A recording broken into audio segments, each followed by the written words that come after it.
show dentro de campo, torcida feliz nas arquibancadas, visitas ilustres em São Januário.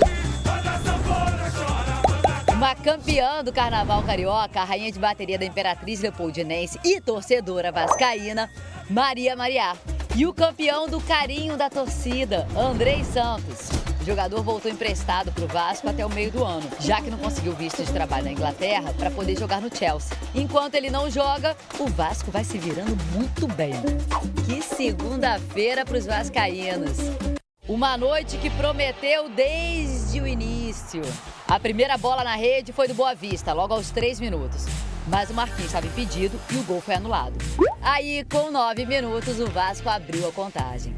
Alex Teixeira passou para Pedro Raul, que de dentro da área mandou pro cantinho do gol. Alex Teixeira tocou Pedro Raul na grande área, chutou rasteiro e placou! É o primeiro gol em São Januário e esse gol é do Vascão!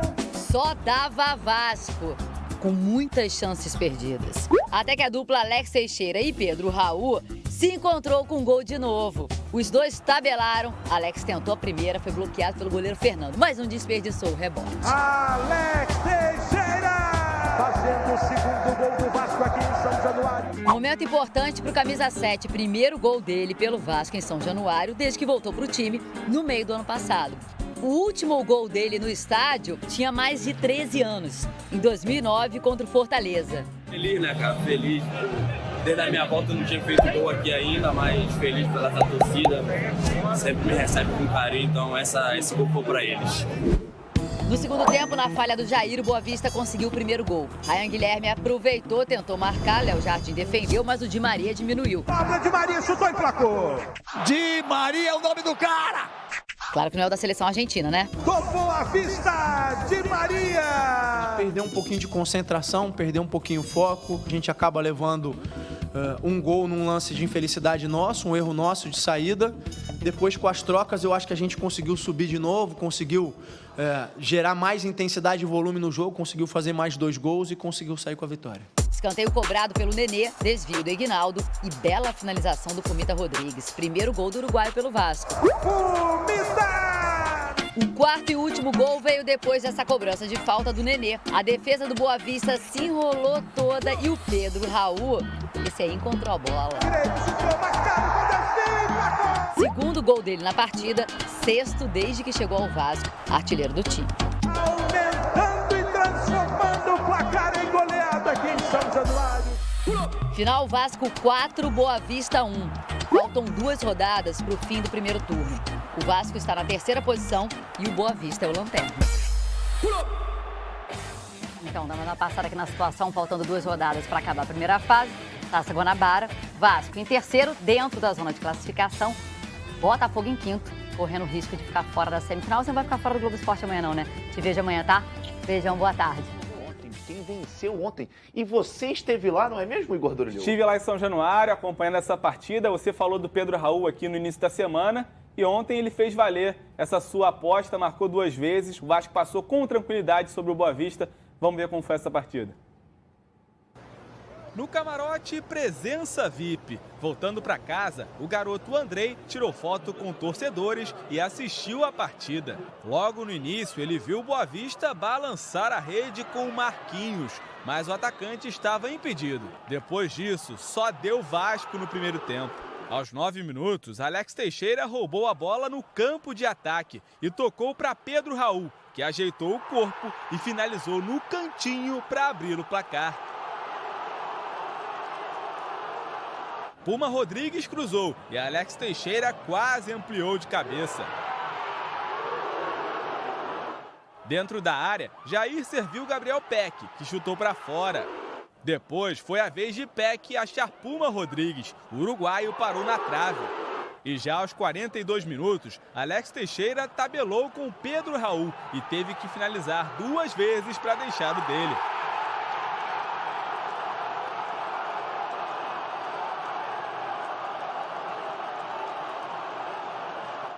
Mesmo com a vantagem no placar, o Vasco voltou indo para cima no segundo tempo. Mas o Boa Vista também passou a chegar, até que Jair saiu jogando errado. Rian roubou, carregou e bateu. Léo Jardim deu rebote e Di Maria diminuiu. Quando a partida parecia que ficaria nervosa, Nenê cruzou, Eguinaldo desviou e Puma Rodrigues completou para fazer o gol do alívio.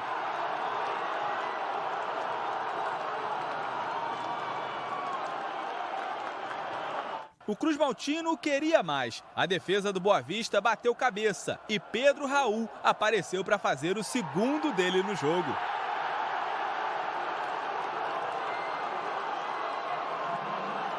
Vandinho ainda perdeu essa chance incrível antes do apito final.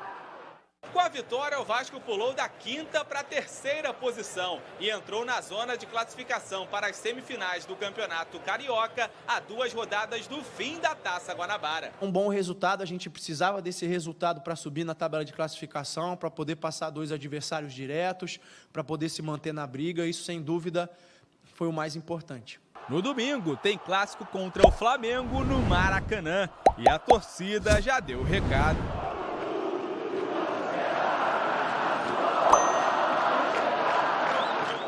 Sí, sí, lo tengo claro.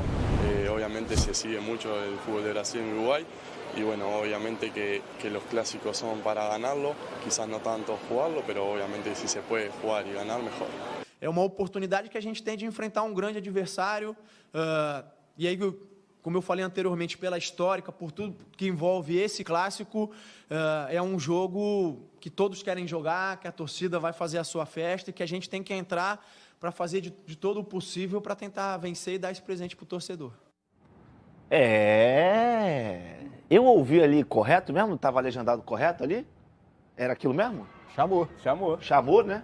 O Urubu pode esperar esse negócio, né? Isso foi antes do jogo acabar, acho que estava 2 ou 3-1 para o Vasco, a torcida do Vasco já estava cantando ali, esperando pelo clássico contra o Flamengo. O Vasco vai ter o 3º clássico, né? Perdeu para o Fluminense jogando bem, ganhou do Botafogo com autoridade, aquele jogo que teve 2 jogadores a mais, e agora tem o Flamengo pela frente. Foi até a pergunta que eu fiz para o Barbieri na coletiva, se poderia ser um clássico de afirmação para realmente mostrar que o Vasco está conseguindo sim competir nesse nível de exigência, né? Contra times de maior investimento, como Flamengo, Botafogo e Fluminense. Ele ficou pensando um tempinho ali e depois respondeu que não pensa exatamente dessa forma, mas claro que é um jogo diferente, com uma história diferente, que seria muito bom se o Vasco vencesse para poder dar o presente para essa torcida, que está muito esperançosa. Ontem eu pude ver, assim, em São Januário, a gente acompanhou o Vasco durante muito tempo, nas últimas 2 temporadas. Você ia para São Januário e já via um clima mais pesado, de tensão, porque o torcedor já não ia esperando um bom desempenho. Só queria sair de lá com os 3 pontos e muitas vezes não saía. A gente via um clima pesado realmente em São Januário. E agora parece que a torcida está voltando a sorrir, assim, com esse time do Vasco, que apesar do nível de exigência estar sendo baixo, com Boa Vista, que, por exemplo, é a lanterna do Campeonato Carioca, é isso que ele tem que fazer. Atropelar, passar por cima, não dar chances. Foi isso que o Vasco fez. Eu acho que está sendo construído um caminho interessante pelo Barbieri e com esses jogadores que o Vasco tem colocado em campo. E antes do Lidton responder, eu só quero te lembrar uma coisa, vou até andar aqui um pouquinho. Você que está em casa, domingo, Flamengo e Vasco, Vasco e Flamengo. Você sabe onde é que você vai assistir esse jogo? Você sabe, Igor? Eu sei. Você sabe, João? Eu sei também. Eu também sei. Nesse canal aqui, na TV Bandeirantes. Então se liga, se orienta. Valeu, meu chapa? E aí, João? E é legal, né, Flávio e Dorileu, ver a torcida do Vasco fazendo essa provocação que é na bola, super sadia, Urubu, pode esperar. Há quanto tempo, torcedor do Vasco, vamos ser sinceros, pode não dar em nada, pode ser até que venha a perder o jogo e tal, mas há quanto tempo o torcedor do Vasco não liga a TV diante de um clássico contra o Flamengo com a esperança de que pode ganhar o jogo? E o Vasco pode ganhar o jogo, porque ele está com um time organizado, como disse o Igor, um time que começa a ter uma identidade Barbieri de jogar, um time que tem variações de jogadas. Ele joga muito bem pelos lados, com os 2 laterais, com o Piton e com o Puma. O que o Puma está jogando nesse início de temporada é brincadeira. Foi até um pecado aquela bola dele ter pegado na trave. Depois ele é premiado com o gol e aí ficou na balança positiva para ele. Mas tem as variações das jogadas pelos lados, tem o Alex Teixeira criando muito por dentro e fazendo com que o torcedor do Vasco peça o Nenê só no segundo tempo. Ontem teve, né? Ontem, no meio do segundo tempo, uma galera começou a cantar Nenê e a outra galera começou a puxar Teixeira. A gente até brincou, ficou um Neixeira ali na Neixeira! Se pudesse os dois se juntarem e fazer um jogador, né? A fusão, né? Pois é. E é mais ou menos isso, cara. Porque o Alex Teixeira, se a gente parar para pensar, por um triz, Flávio, ele não saiu do Vasco. Por muito pouco ele foi jogar no Corinthians, o Corinthians tinha muito interesse nele. Ele, convenhamos, ele não fez uma boa Série B pelo Vasco. Não. O Igor estava lá na maioria dos jogos em São Januário. A torcida do Vasco não estava com paciência para ele. Então parecia que o ciclo dele tinha se encerrado. Só que a gente lembra, tem um período de adaptação nesse retorno ao futebol brasileiro. E hoje ele participa ativamente na criação das jogadas. Por dentro, ele também fica variando, trocando pelo lado esquerdo. Isso é muito interessante com o Eric, ou seja, é um jogador que tem várias valências positivas que vão acrescentar esse time do Vasco. E está casando lá na frente com o Pedro Raul. O Pedro Raul ainda pode entregar mais do que vem entregando, a gente sabe disso, mas já foi um jogo muito melhor do que contra o Trem do atacante Cosmaltino. Nos 2 primeiros gols, justamente foi essa dupla, né? Exatamente. No primeiro, inclusive, o Alex Teixeira rouba a bola no campo de ataque, serve o Pedro Raul ajeita o corpo e bate pro gol. E no segundo gol foi o contrário. O Alex Teixeira dá pro Pedro Raul, dele ali, rouba a bola, rola pro Pedro Raul ajeita o corpo de primeira. Ele nem domina a bola, só ajeita o corpo e bate. Essa dupla tá funcionando, cara. E assim, a gente vê um Vasco e um torcedor do Vasco hoje na rua, feliz vestindo a camisa do Vasco e confiante para o Clássico. Se vai ganhar, é uma outra coisa que você vai ver na tela da Band. Mas a questão é, o cara vai comprar o ingresso, vai lotar o lado dele. Já lotava quando não acreditava. Imagina agora o que essa torcida do Vasco vai fazer no Maracanã em relação a esse jogo contra o Flamengo. Tem tudo para ser um dos melhores jogos do Campeonato Carioca, pelo menos da primeira fase. É isso, a gente não sabe como o Flamengo vai chegar, né? Sim. Porque depende muito do jogo de hoje. Mas o que eu acho muito legal, vocês citaram aí o Pedro Raul, vocês falaram sobre o Alex Teixeira e também sobre o Pumita individualmente. Mas eu acho que o coletivo do Vasco hoje está se tornando muito forte. Tudo bem que a gente tem que levar em consideração que o adversário era o Boa Vista, o lanterna do campeonato estadual, não ganhou no campeonato ainda. Tudo isso a gente leva em consideração, mas é inegável como esse time tem uma cara. E essa cara é a cara do Maurício Barbieri.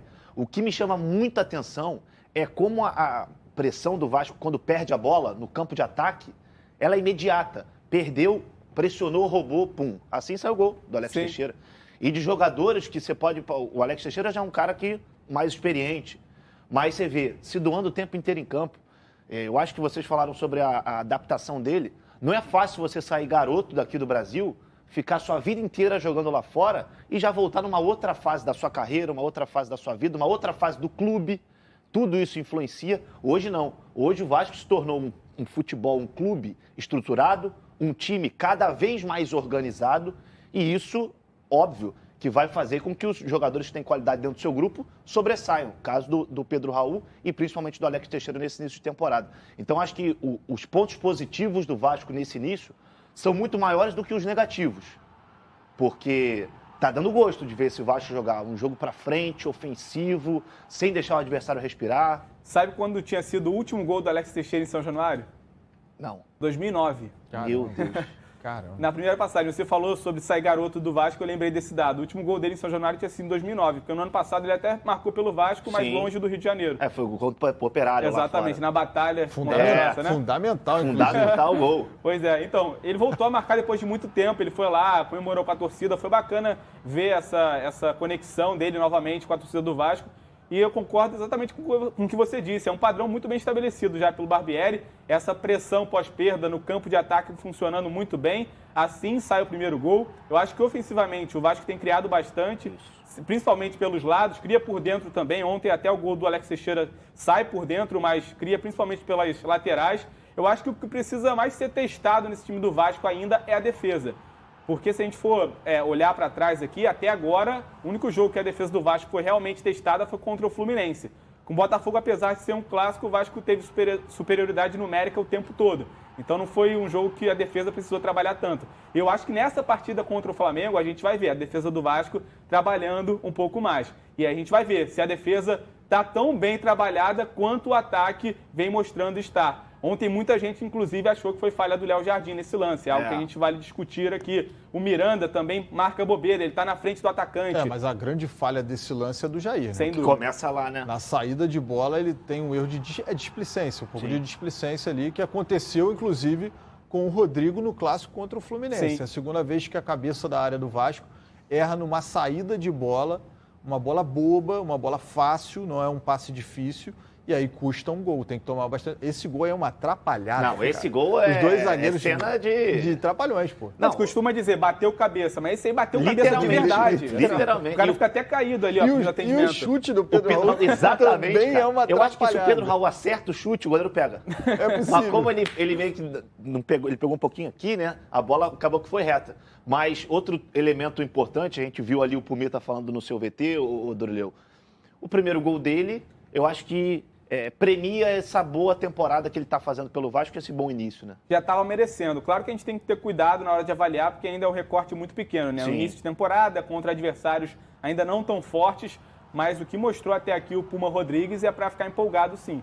Ele já, assim, acho que não só ele, como o Piton também. Acho que o Vasco, sim, se eles continuarem apresentando o que eles vêm mostrando até aqui, o Vasco está muito bem servido de lateral, e não só para essa temporada, porque os dois são novos e vêm com contratos longos. Então o Vasco estaria muito bem servido para algumas temporadas. E é curioso porque no domingo o Pumita vai reencontrar alguns companheiros de seleção, né? Ele foi até perguntado sobre isso depois do jogo. Tem o Varela e o Arrascaeta do Flamengo. A Varela, inclusive, concorrente de posição na seleção. Ele falou, aquela resposta padrão, né? A gente é amigo e tal, mas dentro de campo cada um vai defender seu lado. Mas vai ser uma batalha ali de uruguaios num clássico entre Flamengo e Vasco. E aí, João Lidton, dá para dizer que o Pumita é um dos destaques do Vasco nesse início? Sem dúvida. E mérito do Maurício Barbieri. Sim. Foi ele que pediu o Puma Rodrigues, né? Por ter enfrentado ele em competições sul-americanas, né? Enfim, Libertadores. Jogador que foi um achado. Vou te falar, um achado. Quem de nós aqui, sejamos sinceros, olhava pro Puma Rodrigues e falava, pô, tá aí um bom lateral. Eu vou ser sincero, não acompanhava o trabalho do Puma, a não ser alguns jogos de Libertadores. E mesmo assim não tive esse olhar clínico que o Barbieri teve. Então, parabéns, mérito dele, da galera do scout do Vasco também, que comprou a ideia. O Vasco da Gama dando liberdade para o Maurício Barbieri trabalhar. E ele está sobrando. Hoje é fácil se a gente fosse treinador do Uruguai hoje, quem seria o lateral direito titular? Pumita. Não seria o Varela. Sem dúvida. O Puma estaria na frente dele. Então faz um belo campeonato, como o Dorileu falou. O recorte é pequeno? É pequeno. Mas está cumprindo o que se espera. A mesma coisa vale para o Vasco. Mas era o Boa Vista. Amassa. É o Boa Vista? Amassa. Não passa calor. Até passou um semizinho ali no início do segundo tempo, que nem precisava. Mas tá bom, tá na conta. Mas é isso, não pode dar mole. E o Pumita está sendo um belo nome desse time do Vasco. Destaque. E pra gente... Pode falar. Não, queria dar só mais um destaque, porque a gente falou sobre o erro do Jair. Sim. E para não parecer oportunista, eu quero falar um pouco do que o Jair vem jogando. Bola, muita bola. Muita bola no Vasco. Ele, apesar de ter errado ontem, assim, ele é um jogador... Aquele cara que, quando foi contratado, a gente tinha certeza que ia dar certo. Não tinha como dar errado. Isso. A torcida do Atlético até hoje não sabe, apesar de estar um pouco desgastada a relação dele com a torcida do Atlético, até hoje eu vejo muito atleticano sem entender porque ele foi liberado, já que era um jogador que vinha sendo titular há várias temporadas. E assim, é um cara que tomou conta do meio-campo do Vasco. Ontem errou, falta de concentração, talvez, um 2-0, início do segundo tempo. Já um pouco mais relaxado. Mas para não parecer oportunista, eu tenho certeza que o Jair vai ser um dos principais jogadores do Vasco na temporada, se não o principal. A gente vai falar muito do Jair durante o ano, porque o que ele joga a bola, o que ele cria de oportunidade, aparece para finalizar na frente, leva essa bola da defesa para o ataque, enfim, é um meio-campo ali, como todo treinador gosta de ter atualmente, completo, que marca, sai para jogar, tem bom passe, boa finalização. Pisa na área. Ele chega lá. Ontem deu mole, mas para mim é um jogadoraço, talvez seja a melhor contratação que o Vasco tenha feito nessa temporada. Uma página do Vasco até botou assim, você já foi hoje deixar o seu muito obrigado para o Atlético Mineiro por ter liberado o Jair? Porque é isso, ele já caiu nas graças da torcida, a gente fica numa expectativa muito grande, a gente bateu até esse papo ontem, né, com o GV aqui, Flávio, em relação a como o Jair vai jogar com a chegada do Andrei, que pode mudar o jeito dele jogar. Mas por isso, inclusive, que ontem eu falei que mudaria o esquema para não mexer na peça do Jair, porque o Jair vai bem demais. O Andrei vai acrescentar também nessa questão do, como gostam de falar os Enzos, box to box, né? Pisar na área. Então é um baita destaque, estou com vocês demais. E foi só um vacilo, um erro que ele cometeu, que faz parte, é do jogo. Rapidinho, o Barbieri ontem na coletiva falou sobre o Andrei. Aí perguntaram sobre a quantidade de jogos, né? Já que são poucos jogos que o Andrei vai poder fazer pelo Vasco. Ele falou, bom, todo treinador ia querer ter o Andrei no seu time. O que a gente não pode fazer é criar uma Andrei dependência. Sim. Porque depois que a gente sabe que ele vai ficar pouco. E depois que ele sair, a gente tem que ter um time pronto para se jogar sem ele. A gente não pode criar uma Andrei dependência sabendo que ele vai sair logo em breve. Sem dúvida nenhuma. A gente está vendo as imagens do Andrei ontem lá em um dos camarotes de São Januário. O Igor Dorileu, inclusive, fez um dos vídeos lá da saída do Andrei de São Januário. Ainda não foi oficializado, é verdade, mas isso vai acontecer muito provavelmente nos próximos dias. E vocês falavam do Jair aí, eu ia fazer até uma comparação. Eu acho que o Jair vai ser esse ano o que o Andrei foi ano passado. Eu acho que o Jair vai ser o equilíbrio desse time do Vasco. Quando o Jair for bem, o Vasco vai bem. Quando o Jair não estiver bem, pode ser que o Vasco não consiga ter uma engrenagem muito boa, principalmente naquela região do meio-campo que o Jair domina. Agora, se você, Dorival, você não estava aqui ontem com a gente, nem comigo, nem com o GV, nem com o Lidton. Se você fosse o Barbieri, onde é que jogaria o Andrei? Cara, eu acho que o Barbieri, durante muito tempo, jogou no Bragantino sem um camisa 10 e com 2 camisas 8, né? Um cara mais preso e 2 8 saindo. Eu faria isso. Eu botaria o Andrei com o Jair, com liberdade, e colocaria alguém para ficar ali à frente da zaga. Aí pode ser o Rodrigo, pode ser alguém que venha a chegar. Né? De Luca também. Eu deixaria os dois com liberdade para chegar na frente e abriria a mão daquele teórico ou clássico camisa 10, que aí, no caso, seria o Alex Teixeira. Pô, mas será, cara? Como é que tira o Alex Teixeira agora? Mas aí você jogaria o Alex Teixeira pra ponta, então? É uma possibilidade. Porque é o Eric que tá jogando lá pro lado esquerdo. É o Eric que tá jogando lá. Eu continuo batendo a tecla da mudança do esquema, cara. Pra você ter isso que você tá falando, os 2 volantes pisando na área, sendo protegidos por um cabeça de área, mas manteria um meia ali na frente deles e tiraria os pontas para jogar com 2 atacantes, Pedro Raul, e um jogador rápido, que pode ser ou o Peck ou o Eric. Porque esse time do Vasco, a gente tem visto nesse início de temporada a força que tem pelos lados, né? Pelas laterais, jogadas de profundidade, linha de fundo. Não é um jogo muito por dentro. Ontem a gente conseguiu ver isso, em alguns momentos. Mas não vai perder isso não, Flávio, por causa dos laterais. Porque se você...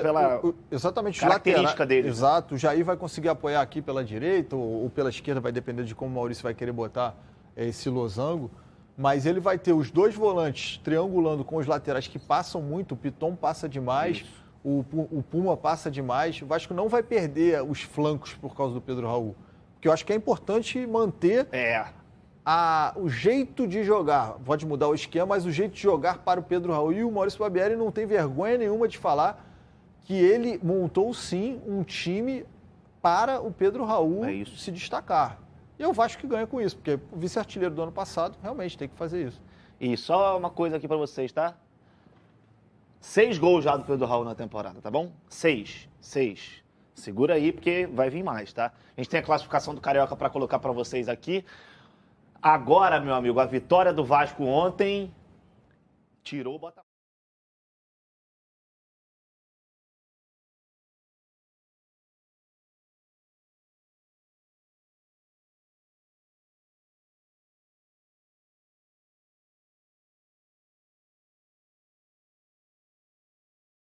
Sejam bem-vindos ao canal Vasco News Notícias. Aqui você encontrará todas as informações atualizadas sobre o nosso time de coração. Mas para que possamos continuar trazendo as notícias mais recentes e importantes para vocês, precisamos da ajuda de todos os vascaínos. Nossa meta é bater 450 inscritos até o final desse mês de fevereiro, e para isso, contamos com a colaboração de cada um de vocês. Então, se você é um torcedor apaixonado pelo Vasco da Gama, não perca tempo e se inscreva em nosso canal para não perder nenhuma novidade. Além disso, compartilhe com seus amigos e familiares que também são vascaínos para que possamos crescer juntos.